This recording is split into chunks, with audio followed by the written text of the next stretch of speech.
नमस्कार विद्यार्थी मित्रांनो, मी प्राध्यापक एस के बोरशे, SPH माध्यमिक व उच्च माध्यमिक विद्यालय मालेगाव शहर, विषय मानसशास्त्र, प्रकरण 7 मानसिक आरोग्यासाठी प्रथमोपचार.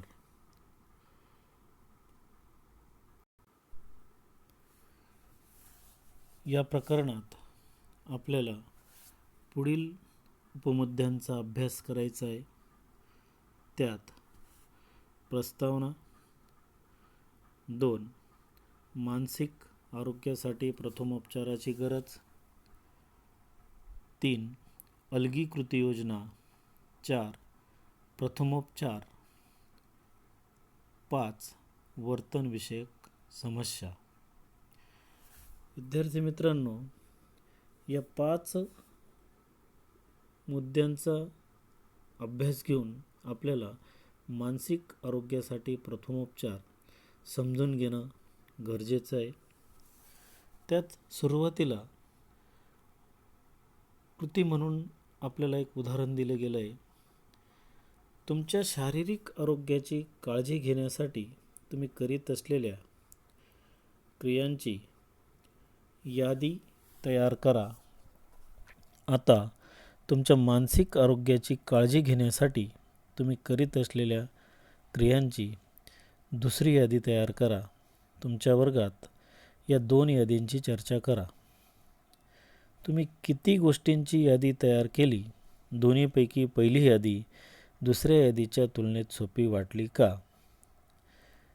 विद्यार्थी मित्रांनो, शारीरिक आरोग्याची काळजी घेण्यासाठी आणि मानसिक आरोग्याची काळजी घेण्यासाठी या दोन्ही मुद्द्यांच्या बाबतीत आपल्याला विचार करणं गरजेचं आहे. त्याच्यात आपण असं सुद्धा म्हणू शकतो की आपण शारीरिक आरोग्याची काळजी जास्त घेतो. जर तुम्हाला दुसरी यादी करणे कठीण जात असेल तर काळजी करू नका, तुम्ही एकटे नाही आहात. सहसा आपल्याला आपल्या शारीरिक आरोग्याची काळजी घेण्यासाठी आपण काय करावे याची जाणीव असते, परंतु आपल्या मानसिक आरोग्याची काळजी कशी घ्यावी याबद्दल आपल्याला कुठलीच माहिती नसते. मुलांनी निरोगी आयुष्य जगण्यासाठी काय करावे हे आपले पालक आपल्याला नेहमीच सांगत असतात. हे उपदेश व्यक्तिवर्तनाशी संबंधित असून निरोगी राहण्यास मदत करतात, जे आपण अंगीकारले पाहिजेत. उदाहरणार्थ, परीक्षेपूर्वी घरीच शिजवलेलं अन्न खाणे, पुरेशी झोप घेणे इत्यादी आपले पालक आपणास सांगतात. परीक्षेदरम्यान तुम्ही आजारी पडू नये म्हणून हे सांगितले जाते. हे काही प्रतिबंधक उपाय शरीराच्या रोगप्रतिकार यंत्रणेच्या संरक्षणार्थ घेतले जातात, ज्यावर आधीच परीक्षेचा ताणांचा परिणाम झालेला असेल. आपण सर्वजण हे मान्य करतो की आपले शारीरिक आरोग्य महत्त्वाचे आहे, परंतु आपणास असे वाटते का की आपले मानसिक आरोग्य कमी महत्त्वाचे आहे? मित्रांनो, मानसिक आरोग्याला देखील तेवढंच महत्त्व दिलं पाहिजे. आपण आपल्या मानसिक आरोग्याची किती काळजी घेतो? खालील चौकट पहा. त्यानुसार मानसिक आजारांचे निदान झालेल्या लोकांची संख्या भारतात सर्वाधिक आहे. तक्ता क्रमांक 1 यात आपल्याला असे लक्षात येईल की मानसिक आरोग्याची भारतातील संख्याशास्त्रीय टक्केवारी दाखवलेली आहे. 2014 ते 2016 पर्यंत 3 वर्षाचा अभ्यास करून मानसिक आरोग्य संघटना आणि मज्जातंतू विज्ञान, ज्याला आपण न्यूरोसायन्स म्हणतो, यांनी केलेल्या अभ्यासानुसार काही निष्कर्ष काढले गेले आहेत. त्यातील पहिला आहे, 10% लोकसंख्या सामान्य मानसिक विकृतीने ग्रस्त आहेत. 1.9 म्हणजे जवळपास 2% गंभीर मानसिक विकृतीने ग्रस्त आहेत आणि 13.7% भारतीय लोक त्यांच्या आयुष्यात एकदा तरी मानसिक विकृतीचे निदान झालेले आहेत. हे लक्षात घेणे महत्त्वाचे आहे की एखाद्याला मानसिक विकार झाल्याचे निदान झाले नसले तरी दैनंदिन जीवनातील तणाव, जसे कामाच्या ठिकाणचा ताण, मग तो बँकेतला असेल, सरकारी ऑफिसेसला असेल, प्रायव्हेट ऑफिसेसमधील असेल, किंवा विद्यार्थी दशेत अभ्यासाचा ताण असेल, किंवा समाजात वावरताना गर्दीचा ताण असेल, सामाजिक आधाराचा अभाव, हे सर्व घटक मानसिक आरोग्याच्या समस्या निर्मितीस कारणीभूत ठरतात. विद्यार्थी मित्रांनो, मानसिक आरोग्य प्रथमोपचाराबाबतीत आपल्याला अत्यंत महत्त्वाची माहिती दिली गेली आहे. ती पुढच्या मुद्द्यात आपल्याला सांगितले गेले. तुम्हाला माहीत आहे का? मानसिक आरोग्य प्रथमोपचार हा आंतरराष्ट्रीय पातळीवर मान्य असलेल्या प्रशिक्षणाचा कार्यक्रम आहे. त्यातून मानसिक आजाराची लक्षणे कशी ओळखायची आणि प्राथमिक स्वरूपाची मदत कशी करायची हे लोकांना सांगितले जाते. MHFA मानसिक आरोग्य प्रथमोपचार हा अभ्यासक्रम मानसिक आरोग्य संशोधन केंद्र, ऑस्ट्रेलियन राष्ट्रीय विद्यापीठ, कॅनबेरा येथून सुरुवातीला बनवला गेला. मानसिक आरोग्य प्रथमोपचाराची गरज. वर पाहिल्यानुसार भारतातील बऱ्याच व्यक्तींना मानसिक आरोग्यास प्रथमोपचाराची गरज आहे. दुर्दैवाने अनेक अडचणींमुळे अनेकांना आवश्यक ती मदत मिळत नाही. याचा जर आपण विचार केला तर तक्ता क्रमांक 2 उपचार घेण्यातील काही अडथळे नमूद केले आहेत. त्याच्यात ज्ञानाचा अभाव, जागरूकतेचा अभाव, खर्चिक उपचार, मानसिक आजाराबाबत अवैद्यकीय कारणे जसे भूतबाधा, काळी जादू इत्यादी, प्रशिक्षित मानसिक आरोग्य अधिकाऱ्यांची कमतरता, गैरसमजुतीमुळे वैयक्तिक आणि कुटुंबाकडून उपचाराबाबत नकारात्मकता, अप्रशिक्षित व्यक्तीकडून दिलेला चुकीचा सल्ला आणि शेवटचा व्यक्तीच्या वर्तनात होणारी संथ गतीने सुधारणा. विद्यार्थी मित्रांनो, भारतासारख्या विकसनशील देशात या सगळ्याच मुद्द्यांचा जर आपण बारकाईने विचार केला तर हे सगळे अडथळे आपल्याला वास्तविक जीवनात पाहायला मिळतात. मानसिक आरोग्यास प्रथमोपचाराची गरज का आहे याची काही कारणे सांगितली गेली आहेत. त्याच्यातलं पहिलं कारण सांगता येईल आपल्याला, मानसिक आजारासंबंधी कलंक किंवा ज्याला आपण काळिमा असं म्हणतो, ही गैरसमजूत आहे.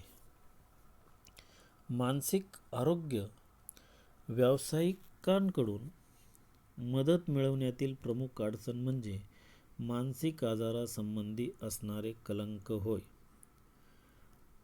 ज्या गोष्टी आपल्याला समजत नाहीत त्यांची जशी आपणास भीती वाटते, तशी मानसिक आजाराबद्दल असणाऱ्या अपुऱ्या माहितीमुळे आपणास मानसिक आजाराबद्दल भीती वाटते. तक्ता क्रमांक 2 सांगितल्याप्रमाणे ज्ञान आणि जागरूकतेचा अभाव असेल, त्याच्यात व्यक्तिगत अपयश किंवा कमतरतेमुळे व्यक्तिगत दोष देणे, एखाद्या व्यक्तीला एखादी जबाबदारीचं काम सांगितलं गेलं असेल आणि तो ते काम करण्यास असमर्थ ठरला असेल, ते अपयश तो पचवू शकत नाही, त्याला दोष दिले जातात. दुसरं, मानसिक आजार ही आपल्या पापाची शिक्षा आहे असा देखील गैरसमज होऊ शकतो.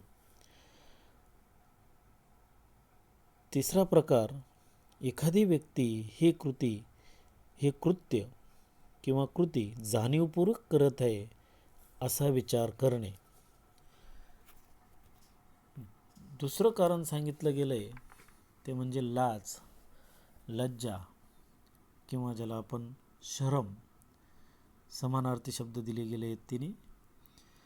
वास्तविक पाहता जेव्हा एखाद्या गोष्टीची व्यक्तीस शरम वाटते तेव्हा ती इतरांपासून लपवण्याचा व्यक्ती प्रयत्न करत असतो. उदाहरणार्थ, जय 10वीच्या बोर्डाच्या परीक्षेत नापास झाला.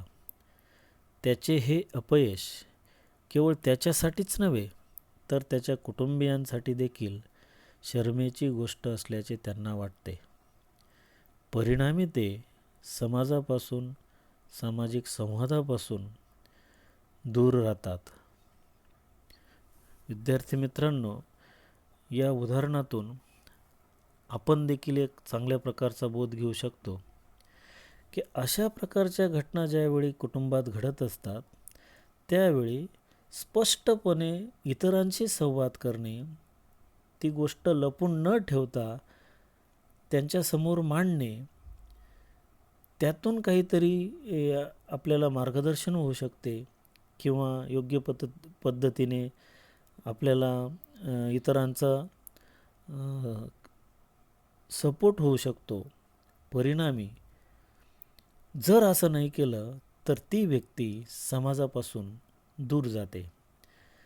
तुम्हाला शरम कधी वाटली होती याचा तुम्ही विचार करा.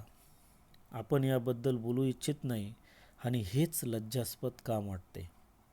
म्हणून आपण इतरांची मदत घेत नाही.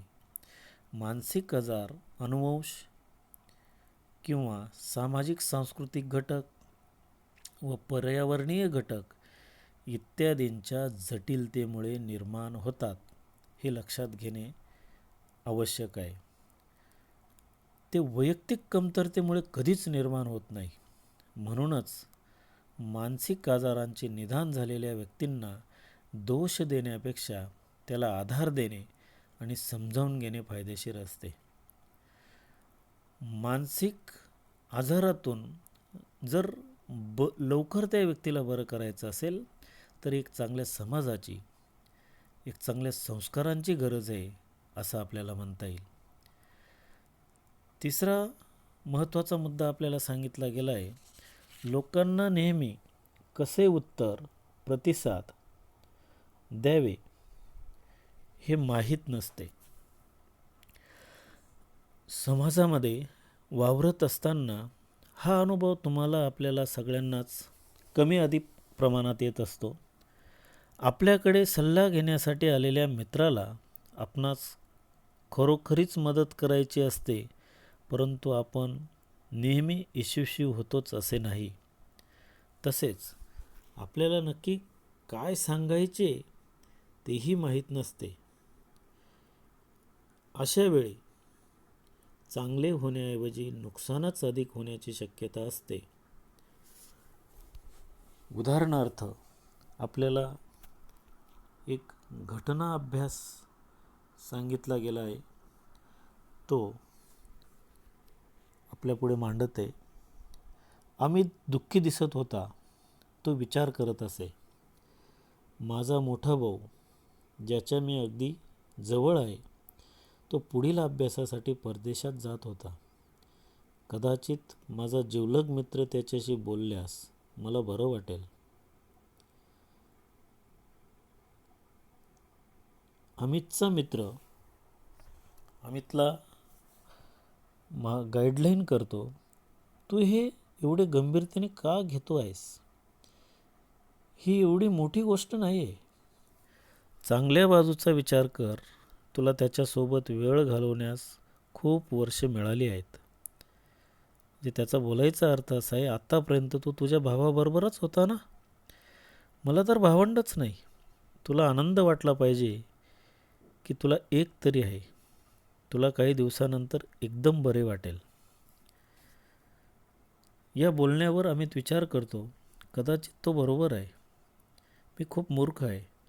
मला वाईट वाटण्याऐवजी अभिमान वाटला पाहिजे. तुझा भाऊ जातोय म्हणून तू दुःखी आहेस हे मी समजू शकतो. मला माहिती आहे त्याच्यापासून वेगळे होण्याचा विचार करणे खूप अवघड आहे. तुला जेव्हा माझ्याशी बोलावेसे वाटेल तेव्हा मी सदैव तुझ्यासोबत असेन. मला अपेक्षा आहे की तुला हे माहीत आहे. या घटनेवरून आपणास लक्षात येते की काही लोकांना दुःखी लोकांसमोर कसा प्रतिसाद द्यावा हे कळतेच असे नाही. विद्यार्थी मित्रांनो, तुम्हा आपल्याला सुद्धा जीवन जगताना असंख्य प्रकारच्या अडचणी येतात.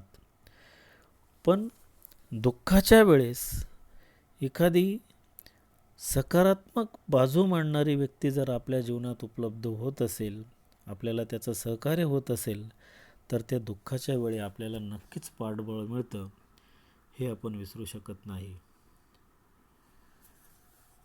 पुढचा मुद्दा आपल्याला सांगितला आहे की अशा वेळी आपण कुठल्या प्रकारची दक्षता घेतली पाहिजे, की आपण हे नेहमीच लक्षात ठेवले पाहिजे की आपल्याला शारीरिक आजारासाठी प्रशिक्षित प्रमाणित डॉक्टरांद्वारे प्रमाणपत्र दिले जाते.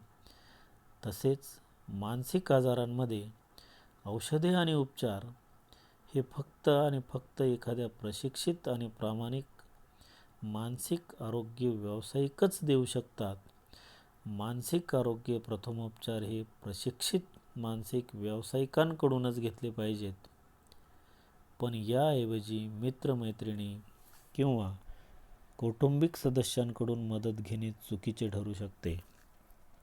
नव्हे, आपण धोका पत्करू शकतो. अशा वेळेस मानसिक आजाराची प्राथमिक लक्षणे शोधण्यासाठी कुटुंबातील व्यक्ती, मित्रमैत्रिणी यांची मदत त्या व्यक्तीसाठी घेऊ शकता आणि याद्वारे तुम्ही त्या व्यक्तीला वैद्यकीय किंवा व्यावसायिक मदत पुरवू शकतात.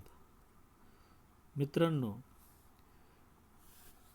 एक लक्षात घेतलं पाहिजे की मानसिक आजार बरा करायचा असेल तर डॉक्टरांव्यतिरिक्त इतर गोष्टींना आपण महत्त्व न देता आधी डॉक्टरांचा सल्ला घेतला पाहिजे. त्या व्यक्तीचा पूर्वइतिहास तपासला पाहिजे आणि ह्या सगळ्या गोष्टी एक तज्ज्ञ मानसिक व्यावसायिकच करू शकतो, एवढं मात्र आपल्याला मान्य करावं लागेल. विद्यार्थी मित्रांनो, आज आपण या ठिकाणी थांबूया. या प्रकरणाचा उरलेला भाग पुढच्या तासिकेला आपण अभ्यासणार आहोत.